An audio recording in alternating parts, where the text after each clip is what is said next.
Bonjour à tous. Je me suis dit avec ce début d'année que ce serait pas mal de faire comment dire, mes meilleurs coups de cœur de l'année, enfin de vous les présenter, parce que 2012 c'est vraiment l'année, la première fois qu'il y a une année en fait entière où j'ai fait mes bilans correctement, etc. Ça fait pile un an justement que j'ai commencé à faire les vidéos. C'était en janvier 2012. Donc, je me suis dit que là, ça valait la peine de regarder qu'est-ce que j'avais lu et de faire, ouais, de vous montrer mon coup de cœur préféré du mois. Alors, en fait, jusqu'en juillet, si vous voulez, j'habitais encore chez mes parents. Donc, tous les livres, enfin la plupart des livres que j'ai lus jusqu'en juillet, j'ai laissé chez eux. Et à mon déménagement, j'ai pris que ma PAL. Donc là, jusqu'en juillet, j'ai pas beaucoup de livres à vous montrer, mais je vous en parlerai.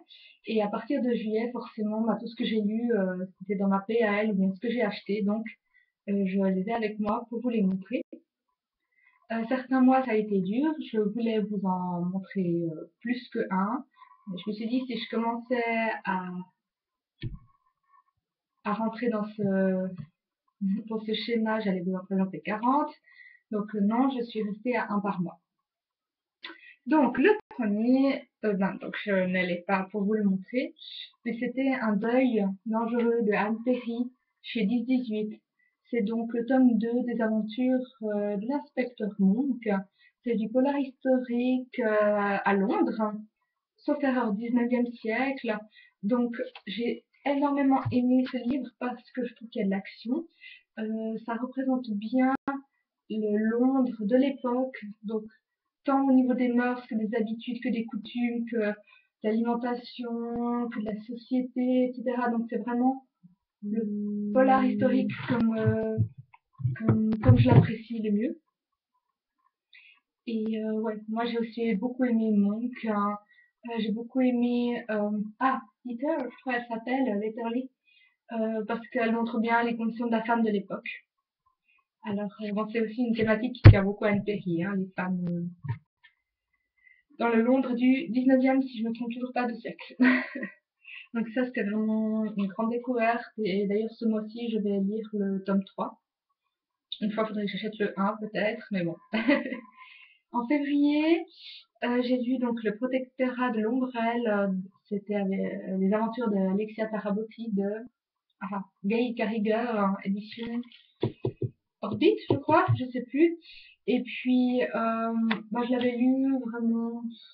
J'avais l'impression que c'était un peu de la cheap hit, voilà, que c'était ridicule, que l'héroïne était ridicule. Et puis, je me suis rendu compte qu'en fait, non, pas du tout. C'était un moment où j'étais très stressée, j'ai lu ça et j'étais écrasée de rire tout le long. J'ai adoré, c'est complètement décalé, un peu steampunk sur les bords. C'est d'ailleurs là que j'ai appris ce que c'était le terme steampunk. Et puis, ouais, ça allie vraiment beat, fantastique, humour, et sérieux et amour.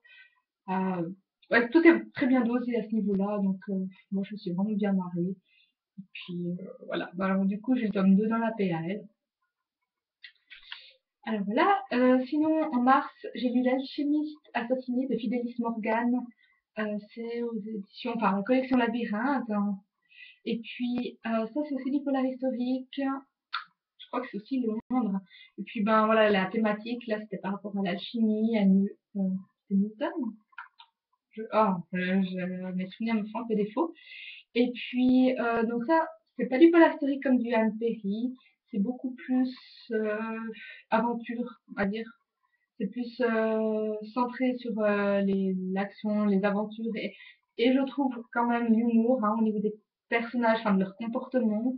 Il y a beaucoup plus d'humour, et ça parle moins des mœurs et autres. Même si on le voit tout de suite que Fidelis Morgan a des affinités avec le théâtre, donc ça parle beaucoup de théâtre. Je m'en mêle pas, j'ai des petits papiers là pour et je vais pas vous présenter, pour pas que je les oublie. Alors, mars, donc avril. Alors celui-là, j'ai pris avec moi en fait dans mon déménagement parce que mon ami voulait le lire. Donc c'est Sabah, Ange de la mort, c'est le premier tome des chemins de poussière de Moira Young chez Gallimard. Donc, ben, je sais pas vous, moi je trouve déjà la couverture est très très belle. Et puis, j'avais montré dans ma vidéo, en fait, il n'y a pas de tiret pour marquer le dialogue.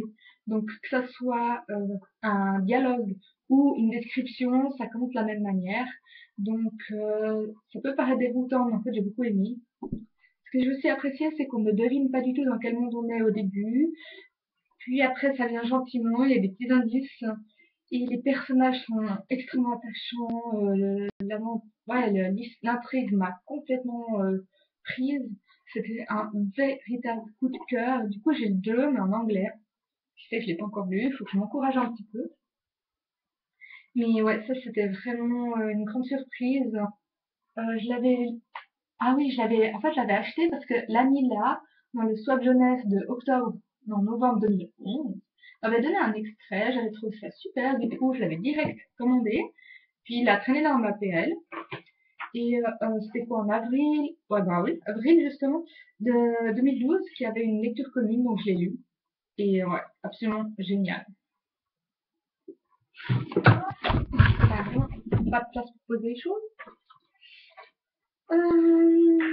En mai, ah oui, alors en mai, je voulais vous parler d'un manga, c'est Yotsuba. J'avais lu le tome 10. Moi, j'adore Yotsuba. C'est vraiment les aventures d'une petite fille de 5 ans. Voilà, on peut s'arrêter là, dire que c'est simplement les aventures d'une petite fille de 5 ans.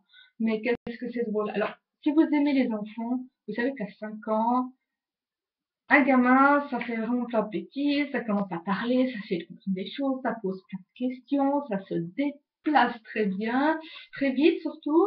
Ça fait ouais, plein de bêtises, donc ça veut tout toucher, tout faire. Et voilà, ben YouTube, il arrive à faire plein de choses. Mais si j'ai envie de dire quelque chose, enfin de rire un bon coup avec une lecture, alors Yotsuba sans autres, je vous le conseille, c'est vraiment quelque chose de, ouais, de drôlissime. Ensuite, en juin, j'ai lu L'âme du mal de Maxime Chatham. Alors bon, Maxime Chatham, j'avais des préjugés, mais en fait, c'est génial. J'ai lu donc enfin j'ai tout lu, la trilogie du mal, mais en juin, j'ai lu le premier tome, L'âme du mal, chez Pocket. Et ouais, alors, le seul truc dommage avec Maxime Chatham, c'est qu'il maîtrise tellement fait, qu'on sent qu'il le maîtrise, qu'il sait exactement quoi mettre où, comment le dire, comment le présenter pour que on soit complètement scotché devant le livre. Donc voilà, moi c'est le genre de choses que je vois que je trouve un petit peu dommage. Mais voilà, après l'effet Lila, quoi, c'est génial, c'est une action, c'est noir, c'est sombre, c'est prenant, on peut pas lâcher, on frissonne, ouais, du Trier absolument parfaitement maîtrisé, parfaitement efficace. Et puis ben ouais.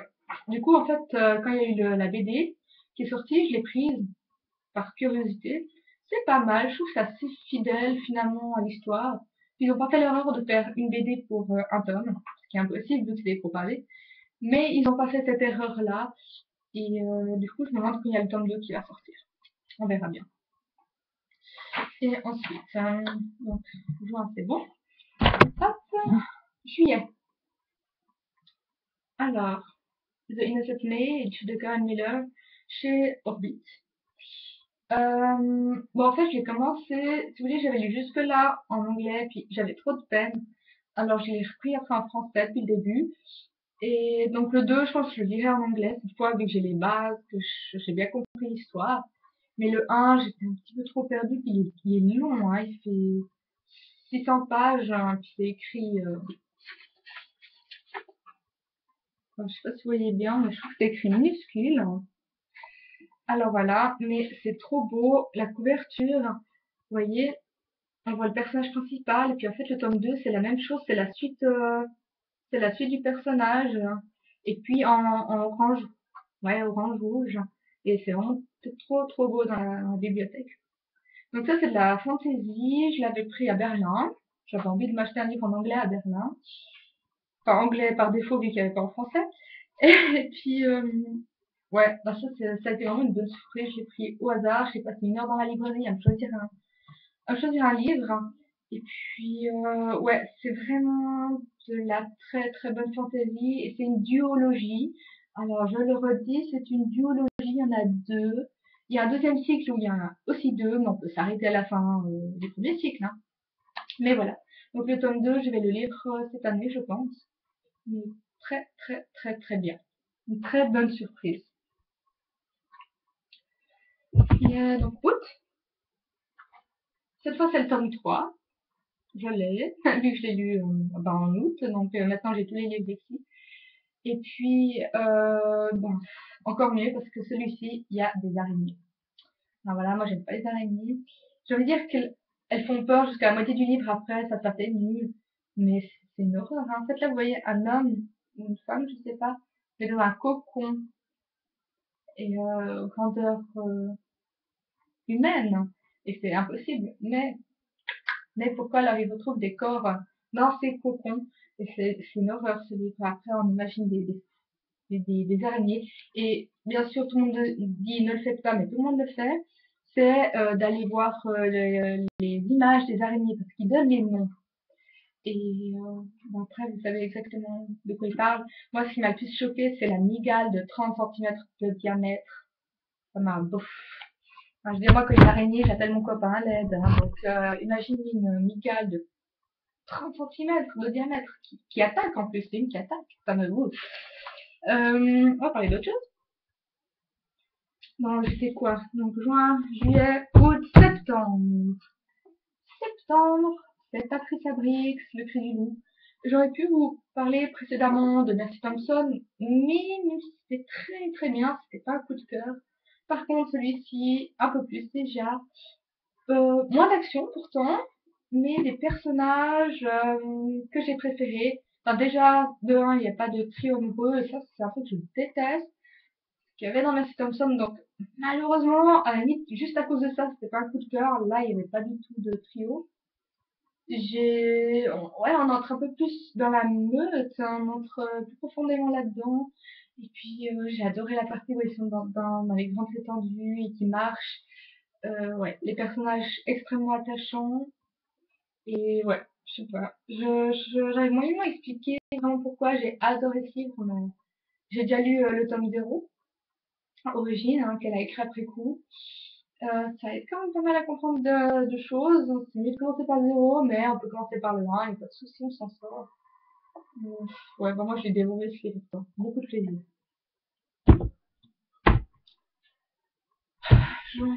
Juillet, août, septembre, moi je me perds. Septembre, octobre. Alors ça, c'est pas forcément un coup de cœur, hein, mais c'est celui que j'ai préféré durant le mois. C'est La Chambre de curiosité de Preston Child chez J'ai lu. Ouais. Alors, si vous voulez, ce que j'aime beaucoup, c'est l'inspecteur Pendergast, qui est donc le personnage qui est récurrent de la série. Ça, c'est le tome 3. C'est un agent du FBI, c'est un aristocrate du Sud, aux États-Unis. Et ouais, le cliché du blond blanc, absolument rigide. Enfin, j'aime bien, puis extrêmement intelligent, donc extrêmement pénible. Parce qu'il il parle, il vous rétorque des choses et il vous mène, enfin, il vous fait perdre la tête, quoi, tellement il maîtrise tout, en fait. Donc, il est insupportable, mais moi, j'aime beaucoup. Et puis, là-dedans, on parle beaucoup d'archéologie, enfin, surtout du Muséum naturel de Manhattan, oui, de Manhattan. Et moi, j'aime beaucoup l'archéologie, j'aime beaucoup tout ce qui est des sciences naturelles, donc, déjà, rien que le cadre me plaisait. Et puis, l'intrigue était pas mal, ça parlait ah, comment ça s'appelle? Ah, j'ai un blanc. Mais la pierre philosophale, parce que le fait d'être immortel, c'est un autre terme, je sais plus lequel. Ah, enfin bref. Quoi qu'il en soit, j'ai beaucoup aimé. J'ai le tome 1 dans la paix à elle. En fait, j'aurais dû lire le tome 1, mais elle a comme est grande quand j'ai pris dans la bibliothèque, j'ai pris le 3 au lieu du 1. Et quand je me suis rendu compte que c'était le 3, j'étais trop loin dans le livre pour arriver. Voilà, très très malin, je vous le concède. Donc, je lirai le 1 bientôt. Octobre, donc Là, je suis à novembre, hein. Ouais. Alors, Souci de la fantaisie. La pierre de tout âge de Alexandre Malagoli chez donc livre de poche. Je vous montre donc bien le livre. Je la trouve très jolie la couverture et la tranche, on voit pas bien, mais ici il y a un petit dessin. Donc la tranche n'est pas complètement blanche, ce qui est pas mal. Alors ce livre, je crois, je l'ai pris juste à cause de la couverture. Je le précise de nouveau, c'est une duologie. Enfin, c'est une duologie de chaque fois c'est 100 pages, hein, mais bio quand même. Euh, c'est, ouais, on dit la fantaisie initiatique, mais c'est très très bien. Surtout que quand on commence le début du 1, on se doute pas du tout de ce qui va suivre. Enfin, il y a juste aucun moyen de se rendre compte que tout d'un coup les personnages vont complètement changer et qu'il va y avoir des révélations absolument incroyables. Ce qui fait que, voilà, à la fin, on a tout autre chose qu'au début, vraiment, mais au niveau des personnages, des lieux où ils sont, tout. Par contre, c'est assez compliqué, hein. Il faut s'accrocher, il faut tout lire d'un coup. Et ouais, les termes, l'explication, la mythologie, faut quand même suivre. Donc, si possible, à lire d'une traite. Parce que sinon, on est complètement perdu. Voilà. Et puis, j'ai mis quelque chose à dire. Ah, c'est bon. Il y a un souper qui est en train de cuire, en fait. Donc ensuite, décembre. Voilà. C'est les chroniques de Macaïané, le premier tome, Fièvre noire de Karen, oui, Karen Marie Moning, c'est chez J'ai lu. Donc, bon voilà, encore une fois, moi j'avais parlé dans ma vidéo là il y a quelques jours. Donc, c'était Burkina Swap qui arrêtait pas d'en parler. Et puis, ben, je me suis lancée. En plus, il était dans un Baby Challenge de livres addict, donc pourquoi pas. J'ai apprécié le format, j'ai apprécié que ce soit écrit gros. Et j'ai, ce qui est un peu plus, on va dire, important, apprécié l'intrigue, les personnages, le rythme du récit, la mythologie, enfin tout, j'ai adoré. J'ai énormément apprécié qu'il y ait un lexique à la fin parce que j'étais perdue pour beaucoup de termes. Et ouais, vraiment, donc là, le 2 il arrive en librairie, je l'achète demain et je le lis dès que j'ai fini ben, La pierre de tout âge, mais tome 2. Dès que j'ai fini le tome 2, je commence donc les chroniques de Macaïla Lane, tome 2. Là, j'ai vraiment décidé que je voulais lire cette série d'un coup. Il y a que 5 tomes, donc je peux vraiment y aller. Donc après, je lirai le tome 3, 4, 5 d'un coup. Ce qui paraît, il faut absolument que je les ai tous. Les 3, 4, 5. Parce qu'on finit le 3, on va lire le 4. Et quand on lit le 4, on va lire le 5. Mais qu'on peut plus du tout s'arrêter. Ça tombe bien, je vais bientôt avoir des vacances. Ah ouais, mais il faut tard pour commander. Bon, tant pis, ce sera après les vacances. Mais ouais, donc je vais les lire à la suite, je pense. Donc voilà, c'était un peu pour mes coups de cœur ou à défaut mes meilleures lectures du mois. Bah, l'année prochaine, je pense que j'essaie de faire pareil. Cette année, donc, en 2 mois, je me suis inscrite à 3 Baby Challenge. Le fantasy, le polar et je m'oublie toujours un, le fantasy, le polar et ben, la Beat It, voilà. Beat It, parce que j'ai mis en 2012. Euh, Le polar, parce que j'avais pas aimé le thriller, donc je me suis dit, bon, pour rester un peu dans le policier, j'ai essayé polar, mais thriller, 3 lectures sur 4 étaient des déceptions. J'avais juste aimé Chatham, en fait. Et puis, Vicky. Et puis la fantasy, parce que j'ai envie de me remettre dedans plus sérieusement, et que c'est un genre que j'ai toujours adoré, et que je trouve que j'ai des lacunes, donc voilà, ça me plaisait beaucoup de me lancer là-dedans.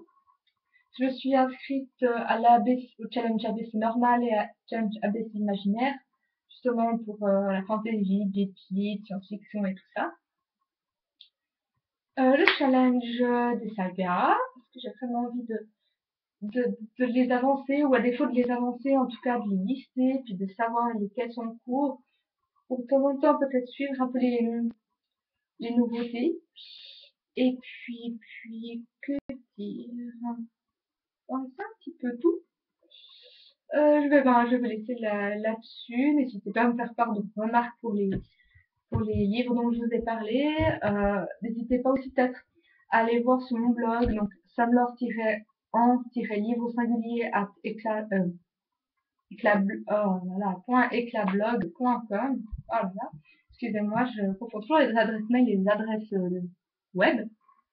Donc .éclatblog.com. Dans, je pense, 2 jours, je mettrai cette liste-là que je vous ai présentée sur un article. Comme ça, vous pourrez voir aussi les autres livres, en tout cas les couvertures. Alors voilà, moi je vais vous laisser là. Je vous souhaite un très très bon début d'année 2013. Et puis moi je vous retrouve pour mes habituels bilans intermédiaires et bilans de fin du mois de ma lecture. Bye bye!